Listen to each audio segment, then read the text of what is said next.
كلها من طرف واحد، سيطرة ميدانية. النادي الإسماعيلي يعني لم يذهب إلى محمد صبحي، محدش شافه النهاردة على فترات بسيطة.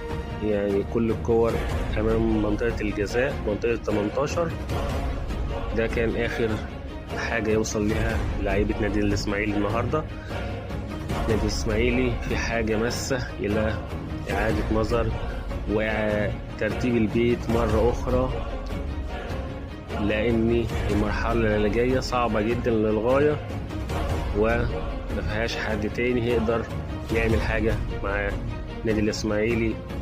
لأن لو نادي الإسماعيلي لو هبط هيبقى في صعوبة إن هو يرجع تاني إلا بعد فترة طويلة.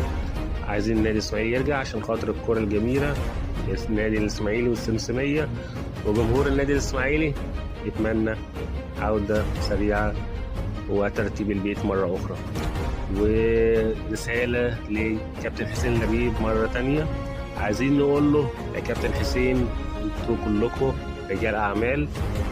كابتن حسين لبيب، المندوب هاني برزي، هاني شكري، يعني كلكم من صفوة رجال الأعمال اللي قالوا احنا عندنا الكتير، يعني خلاف أرض أكتوبر اللي احنا كنا عاطين عليها آمال كتيرة وخدنا منها فلوس عشان نزود موارد النادي، بس للأسف أكيد في أخطاء إدارية موجودة أو أي شيء موجود، الله أعلم. كل ده شيء هيبان بعدين. انتوا كنتوا معتمدين على ده بس، والأستاذ ممدوح عباس يعني كتر خيره، الراجل ساعد كتير، مليارات ملايين للنادي وعلشان خاطر حبه لنادي الزمالك.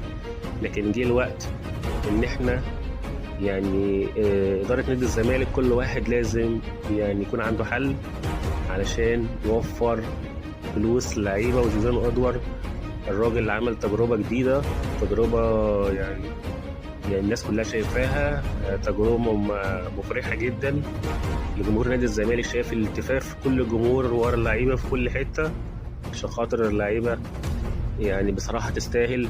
يعني النهاردة يعني كذا لاعب بصراحة يعني قدموا مباراة مستوى كويس جيد، يعني آدم كايد، وعندنا بتزيرة مع إنه ضيع هدف لا يضيع، مواقف وطرائف يعني قدام المرمى، ولو هو متعمد إن هو يضيعها مش هيضيعها. لكن هي دي حال كرة القدم، وده اللعيبة. أنا أريد وأنت تريد والله يفعل ما يريد. الكورة لازم فيها